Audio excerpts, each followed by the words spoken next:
Hello everyone, good morning. स्वागत है आपका अपनी चैनल हिस्ट्री वर्ल्ड में। राजस्थान के लोकगीत हमने प्रीवियस क्लासेस में डिस्कस किए थे और आज से हम डिस्कस करने वाले हैं राजस्थान के लोक नृत्य के बारे में। ठीक है, राजस्थान के लोक नृत्य हम यहाँ पर डिस्कस करेंगे। लोक नृत्य से पहले हम ये जान लेते हैं नृत्य क्या होता है। देखो, जब व्यक्ति इतना उमंग में, इतना उल्लास में भरा हुआ होता है कि उसके हाथ पैर खुद ब खुद किसी विशेष मुद्रा में या किसी विशेष तरीके से हिलने डुलने लगे तो वो नृत्य कहलाता है। इतना तो हम सबको पता ही है। और नृत्य दो तरह के होते हैं, एक तो होता है लोक नृत्य और दूसरा होता है शास्त्रीय नृत्य। जो नृत्य बिना किसी नियम के किए जाते हैं वो तो होते हैं लोक नृत्य, और जो नृत्य किसी नियम के अनुसार किए जाते हैं वो कौन से होते हैं? वो होते हैं शास्त्रीय नृत्य। ठीक है, कौन से नृत्य होते हैं? शास्त्रीय नृत्य होते हैं। और जब शास्त्रीय नृत्य की बात आई है तो अपना शास्त्रीय नृत्य कौन सा है? वो है कथक। ठीक है, राजस्थान का शास्त्रीय नृत्य कौन सा है? कथक है। इसका जो उद्गम हुआ है, इसकी उद्गम स्थली राजस्थान ही है। इसकी उद्गम स्थली जो है वो अपना राजस्थान ही है। और इसके जो प्रवर्तक थे वो थे भानुजी महाराज। ठीक है, कौन थे इसके प्रवर्तक? भानुजी महाराज इसके प्रवर्तक थे। और बिरजू महाराज भी इस कथक नृत्य से ही संबंधित हैं या कथक नृत्य से ही जुड़े हुए हैं। ठीक है, कथक नृत्य का एक बार शास्त्रीय नृत्य है, इसके बारे में हमने बताया कि इसका उद्गम जो है अपना राजस्थान ही है। एक राजस्थान का शास्त्रीय नृत्य है ये। और इसके प्रवर्तक कौन थे? भानुजी महाराज इसके प्रवर्तक थे। और अभी बिरजू महाराज भी इसी नृत्य से संबंधित है। तो लोक नृत्य पर वापस आते हैं।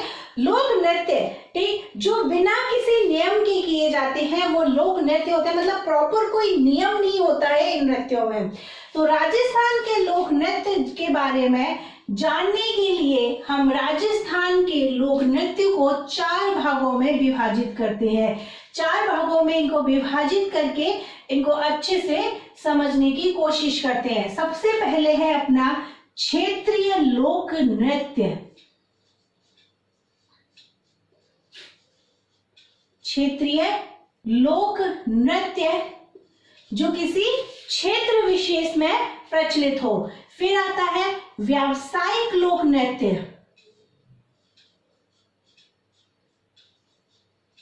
व्यावसायिक लोक नृत्य मतलब जो कि अपनी जीविकोपार्जन के लिए किया गया हो, जीविकोपार्जन के लिए किया जाने वाला लोक नृत्य। दूसरा आता है सामाजिक और धार्मिक लोक नृत्य। अब ये सामाजिक और धार्मिक लोक नृत्य क्या है? जो किसी तीज त्योहार पर या फिर किसी लोक देवता के ठीक है, जो किसी तीज त्योहार पर या किसी लोक देवता के लिए किया गया हो वो सामाजिक और धार्मिक लोक नृत्य कहलाता है। इसके बाद में अंतिम आता है जनजातियों के नृत्य या फिर जातीय लोक नृत्य जिसको हम कह सकते हैं। देखो, राजस्थान के जितने भी लोक नृत्य हैं वो इन सभी सारे के सारे लोक नृत्य इन 4 टॉपिक में कंप्लीट हो जाएंगे। क्षेत्रीय लोक नृत्य जो किसी क्षेत्र विशेष से संबंधित हो। कैसे क्षेत्र विशेष से संबंध? जैसे कि शेखावाटी क्षेत्र है, ठीक है, शेखावाटी क्षेत्र है तो शेखावाटी क्षेत्र में कौन कौन से नृत्य ज्यादा चलते हैं या कौन कौन से नृत्य फेमस हैं? जैसे गीदड़ नृत्य, चंग नृत्य, कच्छी घोड़ी,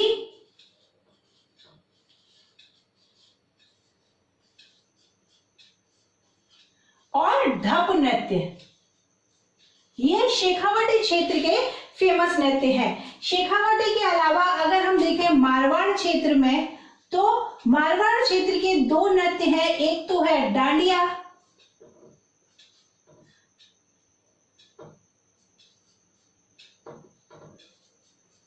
और दूसरा आता है घुड़ला त्योहार पर किया जाने वाला घुड़ला लोक नृत्य। अब घुड़ला तो इतनी बार शब्द अपने लिए आया है कि घुड़ला को तो देखते ही समझ में आ जाएगा कि ये मारवाड़ से संबंधित है, जोधपुर क्षेत्र से संबंधित है। इसके अलावा देखें तो झालावाड़ में एक नृत्य फेमस है, वो है बिंदोरी नृत्य।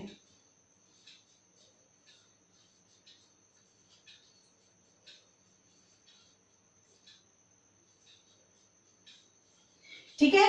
अलवर और भरतपुर में चलता है बमरसिया। अलवर और भरतपुर क्षेत्र में जो नृत्य फेमस है वो कौन सा है, वो है बमरसिया। इसके अलावा जालौर क्षेत्र में है ढोल नृत्य।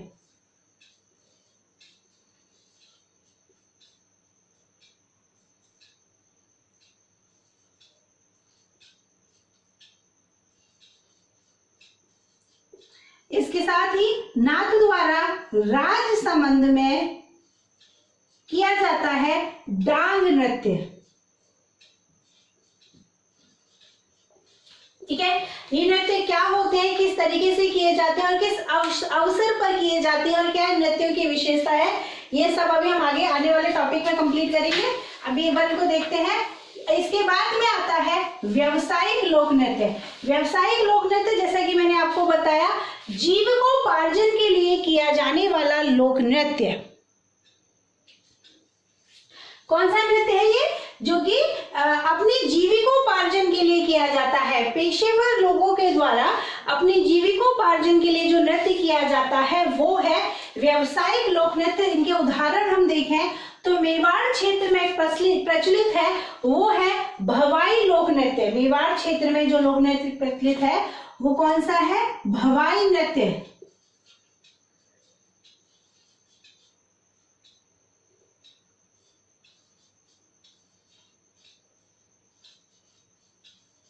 इसके साथ साथ हम देखें कि कामर जाति की महिलाओं के द्वारा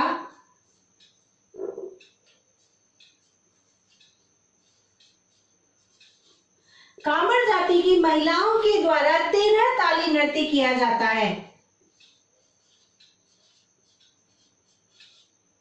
कामर जाति की महिलाओं के द्वारा 13 ताली नृत्य किया जाता है। कंजर जाति की महिलाओं के द्वारा चक्री और धाकड़ नृत्य किया जाता है।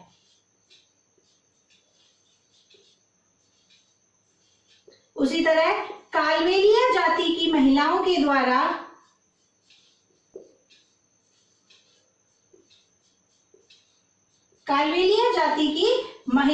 द्वारा जो नृत्य किए जाते हैं वो है इंडोरी,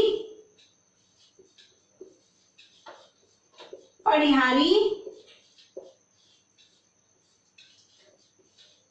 शंकरिया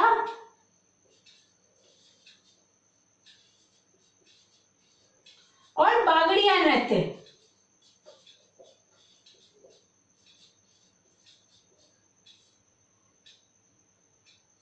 ठीक है, इसके अलावा और भी है, जैसे कुम्हार या डूम जाति के द्वारा कच्छी घोड़ी नृत्य किया जाता है। ये सभी डिटेल हम इसके टॉपिक में ही डिस्कस करेंगे।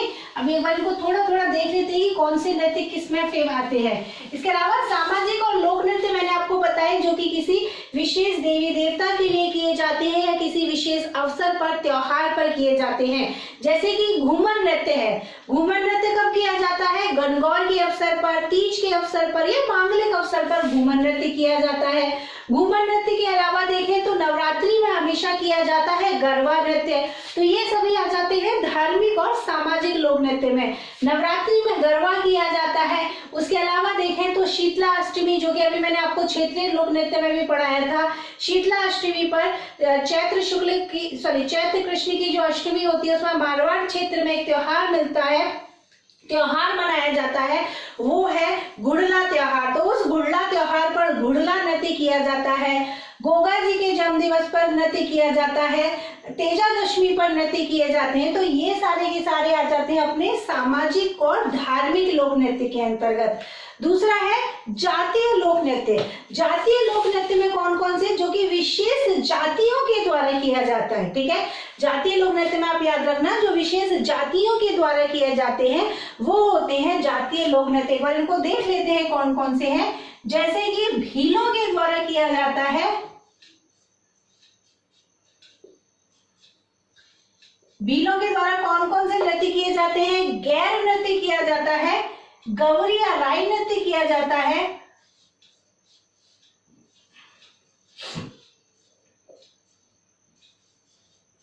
और घूमना नृत्य किया जाता है। जब इनको मैं नृत्य को डिटेल में पढ़ाऊंगी उस समय इनको याद करने की ट्रिक्स भी मैं आपको वही हाथों हाथ बता दूंगी, ठीक है। तो भीलों में कौन कौन से नृत्य हैं? गैर नृत्य, गौरी या राई नृत्य और घूमना नृत्य। इसके बाद में देखें भीलों के अलावा कथौड़ी जाति, कथौड़ी जाति में किया जाता है मावलिया नृत्य,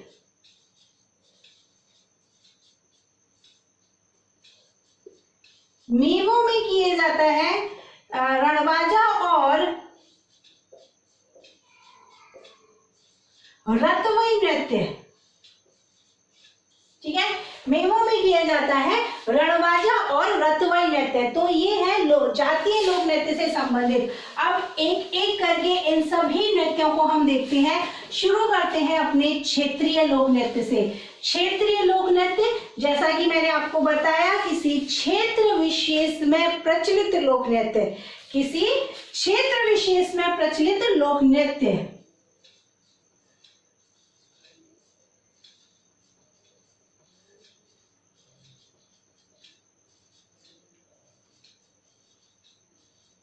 क्षेत्र विशेष में प्रचलित मतलब वो उसी क्षेत्र की विशेषता हो और वहीं की वो जो वहां की जो विशेषता है उस क्षेत्र की ही उस नृत्य के द्वारा दर्शाई जाती हो। तो सबसे पहले देखते हैं शेखावाटी क्षेत्र के नृत्य। शेखावाटी क्षेत्र के बहुत सारे नृत्य हैं, तो सबसे पहले इनको ही देखते हैं। शेखावाटी क्षेत्र के नृत्य को हम देखें तो इसके लिए मैंने आपको एक ट्रिक बनाई है, वो है चंगा गीदड़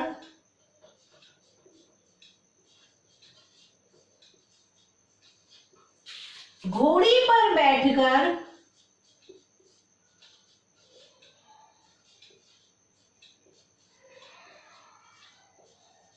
ढपली बजाए, ठीक है। इसमें अपने चारों नृत्य आ जाते हैं इस लाइन के अंदर ही। चंगा गीदड़ घोड़ी पर बैठकर ढपली बजाए, ठीक है। चंगा से आ जाता है चंग नृत्य,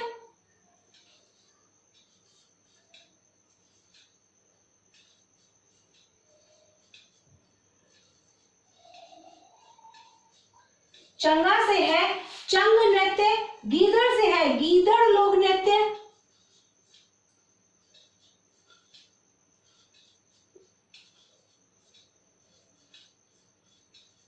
घोड़ी से कौन सा लोक नृत्य आता है? कच्ची घोड़ी लोक नृत्य।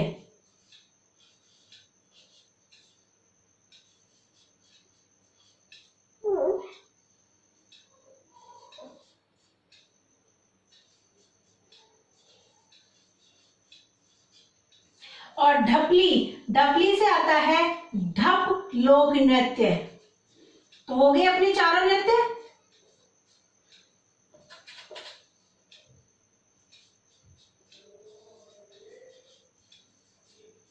ठीक है, ट्रिक क्या है आपकी? चंगा गीदड़ घोड़ी पर बैठकर ढपली बजाए, चंगा गीदड़ घोड़ी पर बैठकर ढपली बजाए। तो चंग नृत्य, गीदड़ नृत्य, कच्ची घोड़ी लोक नृत्य और अपना ढप लोक नृत्य, ये चारों नृत्य हैं। और ये कहाँ पर है? शेखावाटी क्षेत्र में है। तो आप याद रखना, शेखावाटी में चंगा गीदड़ घोड़ी पर बैठकर ढपली बजाता है। शेखावाटी में चंगा गीदड़ घोड़ी पर बैठकर ढपली बजाता है। कहाँ पर बजाता है? शेखावाटी में बजाता है। तो इससे आपको याद हो जाएंगे शेखावाटी के चंग लोक नृत्य, गीदड़ लोक नृत्य, कच्ची घोड़ी और ढप लोक नृत्य। अब ये होते क्या है, इनमें क्या होता है आप वो देखो। ये जो चंग लोक नृत्य है, ये जो चंग लोक नृत्य है, इसमें आप याद रखना कि एक तो ये होली के अवसर पर किया जाता है। ठीक है, कब किया जाता है? होली के अवसर पर किया जाता है और केवल पुरुषों के द्वारा किया जाता है। ठीक, होली के अवसर पर किया जाता है, केवल पुरुषों के द्वारा किया जाता है। साथ ही साथ में इसमें चंग बजाते हुए नृत्य किया जाता है। साथ ही साथ इसमें चंग बजाते हुए नृत्य किया जाता है। अब देखो वृत्ताकार में जो होते हैं पुरुष इसमें नृत्य करते हैं, ठीक है, इन सभी के हाथ में चंग होता है, ये चंग बजाते हुए नृत्य करते हैं। और बीच में जो खड़ा होता है, इस बीच में जो होता है इसके हाथ में होती है बांसुरी। ये बांसुरी बजाते हुए ये बांसुरी बजाता है और ये सारे के सारे घूम कर जो है नृत्य करते हैं, ठीक है, ये सारे के सारे घूम कर नृत्य करते हैं, वृत्ताकार में ही नृत्य करते हैं, ठीक है। एक लय के साथ में ये आगे बढ़ते हैं और इस नृत्य को करते समय इनके जो अंगों की जो चलाने की विधि होती है, अंग संचालन की जो विधि होती है, अंग संचालन का जो कार्य होता है इनका, वो ही इनका देखने योग्य होता है। चंग नृत्य हो गया। चंग के बाद में दूसरा है अपना गीदड़ लोक नृत्य। तो गीदड़ में भी आप याद रखना कि ये लोक नृत्य भी होली के अवसर पर ही किया जाता है, ठीक है, ये नृत्य भी होली के अवसर पर ही किया जाता है और इसके साथ में ये भी पुरुषों के द्वारा ही किया जाता है, ठीक है, ये भी पुरुषों के द्वारा ही किया जाता है। शेखावाटी का बहुत ही लोकप्रिय नृत्य है, शेखावाटी का बहुत ही लोकप्रिय नृत्य है और कुछ इसमें स्पेशली कुछ क्षेत्र है जो इसके लिए बहुत प्रसिद्ध है, वो आप चाहो तो नोट कर लो। वो है अपना चूरू, सुजानगढ़,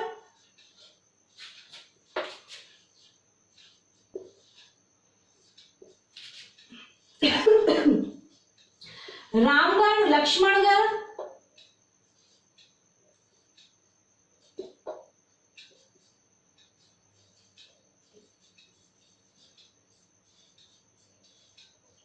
और इसके साथ साथ सीकर और उसके आसपास का क्षेत्र, ठीक है, ये क्षेत्र विशेष है जहां पर ये नृत्य बहुत ज्यादा प्रचलित है। चूरू, सुजानगढ़, रामगढ़, लक्ष्मणगढ़, सीकर और सीकर के आसपास का क्षेत्र, यहाँ पर ये गीदड़ लोक नृत्य बहुत किया जाता है, ठीक है, पुरुषों के द्वारा किया जाता है, होली के त्योहार पर किया जाता है। और एक बात और याद रखना, इसमें कुछ पुरुष ऐसे होते हैं जो महिलाओं के वस्त्र धारण करके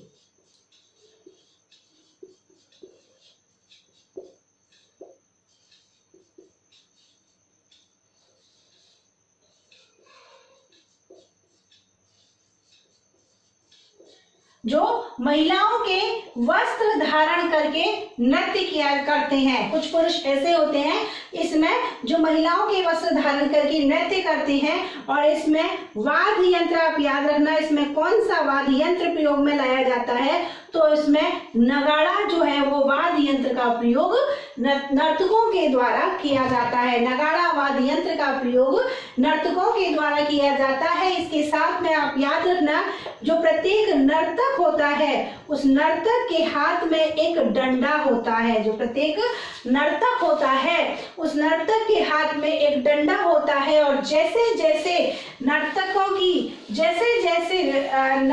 नगाड़ों की आवाज तेज होती है, वैसे वैसे ही जो है अपना नृत्य इनका तेज होता जाता है।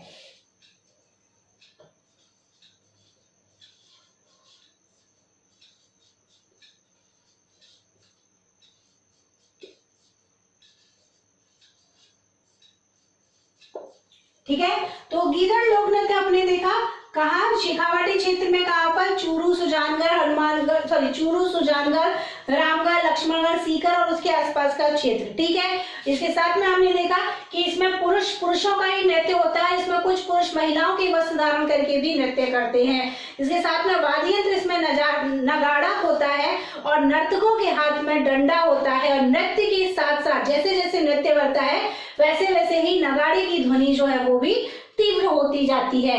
अब देखते हैं कच्छी घोड़ी लोक नृत्य। तो देखो ये कच्छी घोड़ी लोक नृत्य में क्या होता है, इसमें काठ की घोड़ी बनी हुई होती है। काठ की घोड़ी होती है और उसको पुरुष अपने कमर की चारों ओर बांध लेते हैं। ठीक है, काठ की घोड़ी होती है जिसको पुरुष अपने कमर के चारों ओर बांध लेते हैं और उसके बाद में नृत्य करते हैं। इसमें पुरुष जो है वो दूल्हे के वेश में रहते हैं।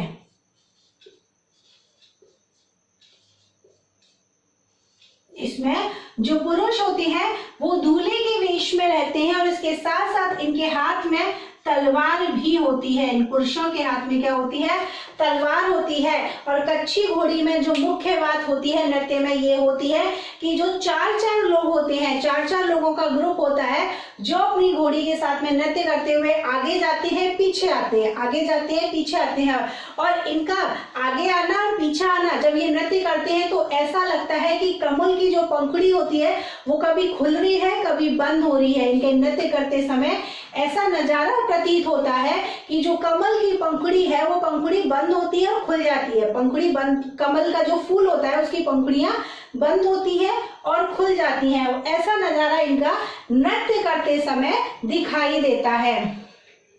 ठीक है, ये जो नृत्य है कच्ची घोड़ी जो लोक नृत्य है वो नृत्य अपने पैटर्न के लिए बहुत प्रसिद्ध है।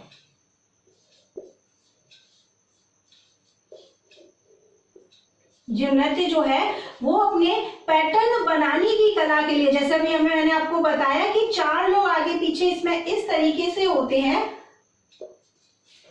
चार चार लोगों की जो पंक्ति होती है तो इस तरीके से नृत्य करते हैं, आगे पीछे इस तरीके से होते हैं कि ऐसा लगता है कि जो कमल का फूल है उसकी पंखुड़ी कभी बंद हो रही है और कभी खुल रही है। तो ये जो नृत्य है वो अपने पैटर्न बनाने की कला के लिए बहुत ज्यादा प्रसिद्ध है। इसके बाद में शेखावाटी का अंतिम लोक नृत्य रहता है वो है ढप लोक नृत्य। ढप लोक नृत्य में ज्यादा कुछ नहीं है जानने के लिए, एक बात आप याद रखना कि ये तो ये बसंत पंचमी के त्योहार पर किया जाता है। ठीक है, दो ही बातें याद रखनी है, तो बसंत पंचमी के त्योहार पे किया जाता है, दूसरा इसको नृत्य करते समय ढप और मंजीरे बजाए जाते हैं।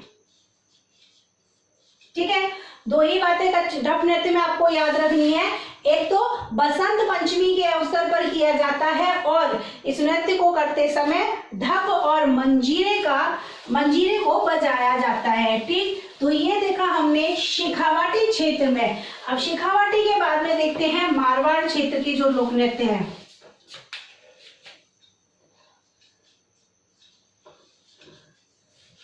और मारवाड़ में तो मैंने आपको दो ही बताए थे, एक तो बताया था डांडिया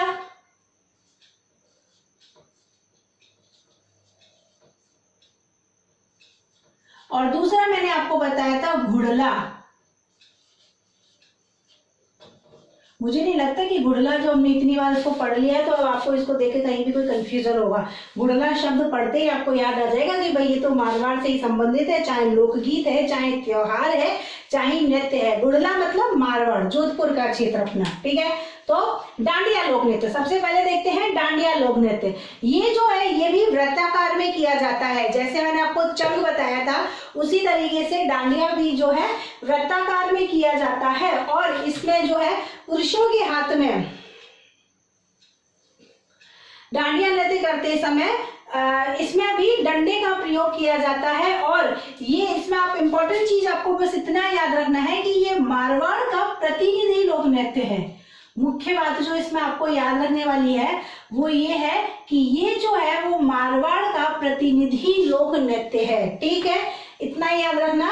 डांडिया में वैसे तो ये वही है, उसमें वृत्ताकार में ही किया जाता है, डंडे के साथ किया जाता है, लेकिन ये सब याद रखने वाली इंपॉर्टेंट बात इसमें क्या है कि ये जो है वो मारवाड़ का प्रतिनिधि नृत्य है। ठीक, घुड़ला नृत्य तो वही है जैसे मैंने आपको घुड़ला लोकगीत के समय बताया था। मटका होता है, मटके में छेद होता है और उसमें एक दीपक रखा होता है और उस मटके के साथ में ही औरतें जो है वो नृत्य करती हैं। ठीक, घुड़ले में तो जैसे लोकगीत में उस समय लोकगीत वो गाती है और गाते समय ही वो नृत्य करती हैं। वही पोजीशन होती है, मटका होता है सर पर, उस मटके में बहुत सारे छेद होते हैं और मटके के अंदर जो होता है वो दीपक लगा हुआ होता है, दीपक जला हुआ होता है। घुड़ला लोक नृत्य। ठीक है, अब मारवाड़ के बाद में देखो मैंने एक और बताया था आपको, नाथ द्वारा राज संबंध का बिंदोरी नृत्य।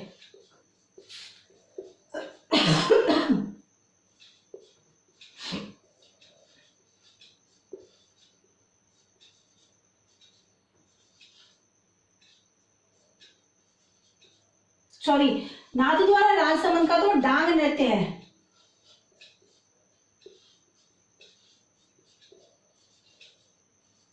देखो अब इतनी ज्यादा डिटेल नहीं है, बाकी के जो भी लोक नृत्य है उनमें बहुत ज्यादा डिटेल नहीं है, जो इंपॉर्टेंट है सिर्फ उतना ही बताऊंगी। ये जो डांग लोक नृत्य है ये, क्योंकि आप देखो इतना याद रख लेना, नाथद्वारा का है और नाथद्वारा में किसकी आराधना की जाती है? श्रीनाथ जी की आराधना की जाती है।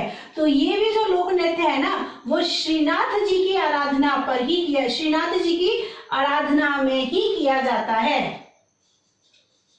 ठीक है, ये जो लोक नृत्य है डांग लोक नृत्य ये भी श्रीनाथ जी की आराधना में ही किया जाता है। और कब किया जाता है?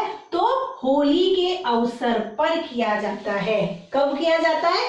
होली के अवसर पर किया जाता है। इसके बाद में झालावाड़ का बिंदोरी नृत्य,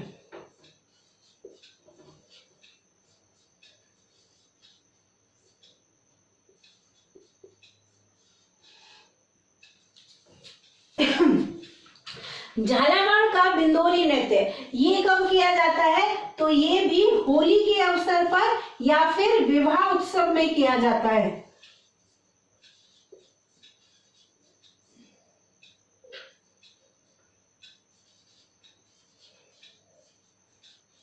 ठीक है, होली के अवसर पर किया जाता है या विवाह उत्सव में किया जाता है। और एक और इम्पोर्टेंट बात याद रखना, ये गैर शैली का नृत्य है। इस नृत्य को गैर शैली में किया जाता है। दो ही बात याद रखना, होली के अवसर और विवाह उत्सव में किया जाता है और गैर शैली का ये नृत्य होता है। ठीक, नेक्स्ट देखते हैं भीलवाड़ा का नृत्य है नाहर नृत्य।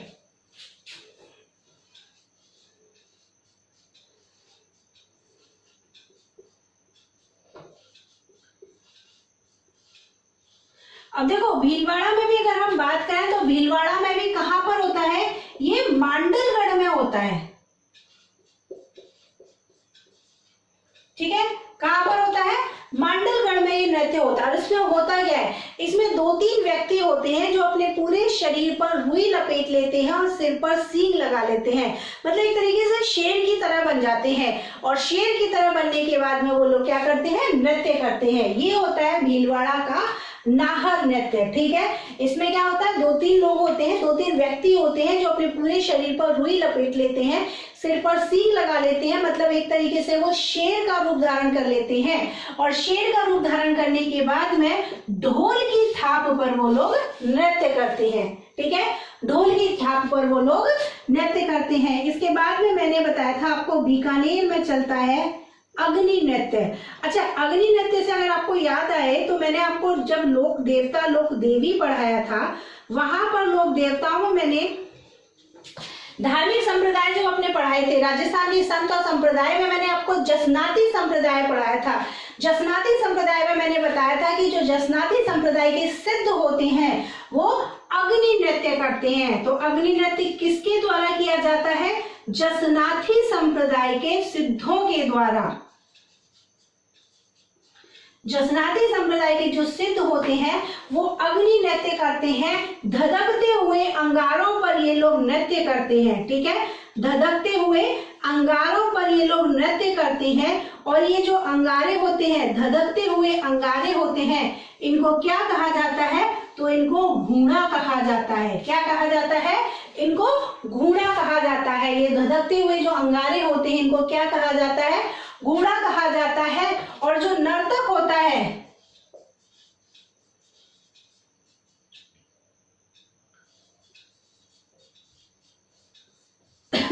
और जो नर्तक होता है उस नर्तक को क्या कहा जाता है? नचनिया कहा जाता है।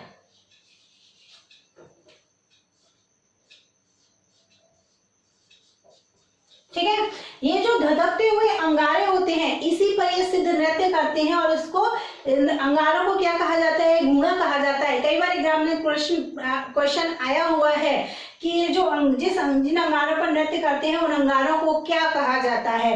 तो ये जो अंगारे होते हैं इनको घूणा कहा जाता है और नर्तक जो होते हैं इनको नचनिया कहा जाता है। और एक बार और याद रखना कि इन अंगारों के चारों ओर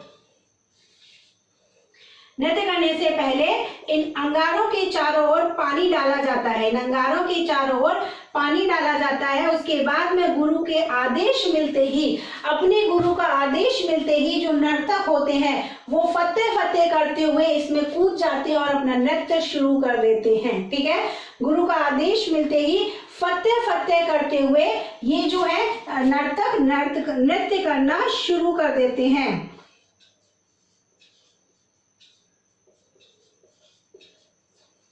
ठीक है, फतेह फतेह की आवाज के साथ में ही ये लोग अपना नृत्य करना शुरू कर देते हैं।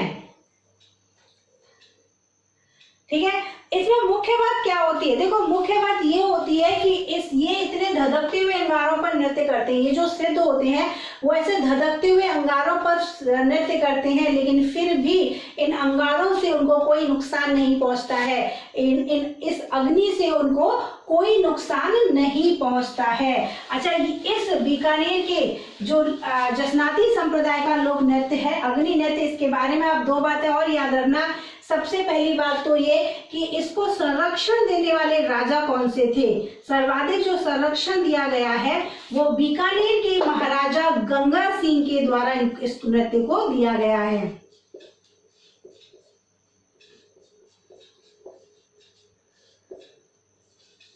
ठीक है, बीकानेर के महाराजा गंगा सिंह के द्वारा इसको नृत्य किया गया, संरक्षण दिया गया है। और इसका जो जन्म स्थान है ये कहाँ पर है? ये बीकानेर का कतरियासर गांव है।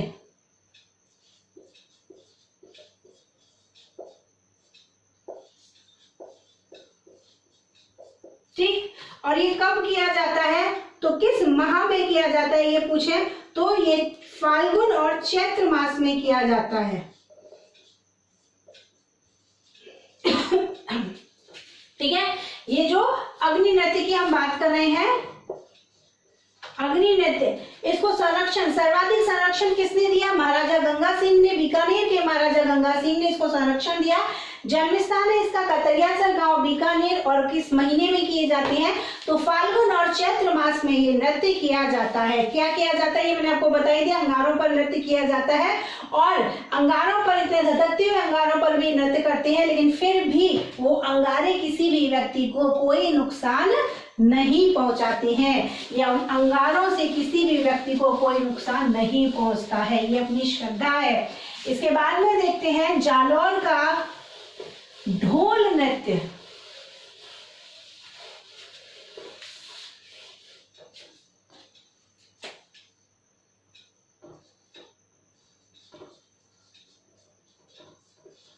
जालौर क्षेत्र में जो प्रचलित है वो है ढोल नृत्य। ठीक है, अब देखो जालौर में भी कहां पर? भीनमाल।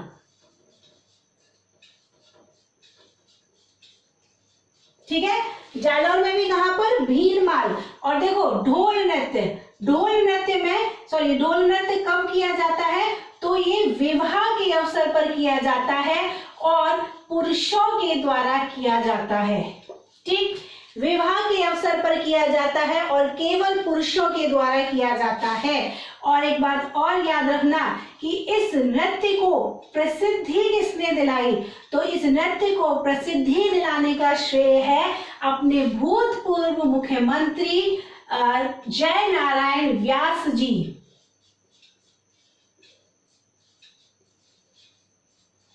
इस नृत्य को प्रसिद्धि किसने दिलाई थी? अपने भूतपूर्व मुख्यमंत्री जय नारायण व्यास जी ने इस नृत्य को प्रसिद्धि दिलाई थी। इसके बाद में एक और देख लेते हैं, वो है अलवर का और भरतपुर का बमरसिया।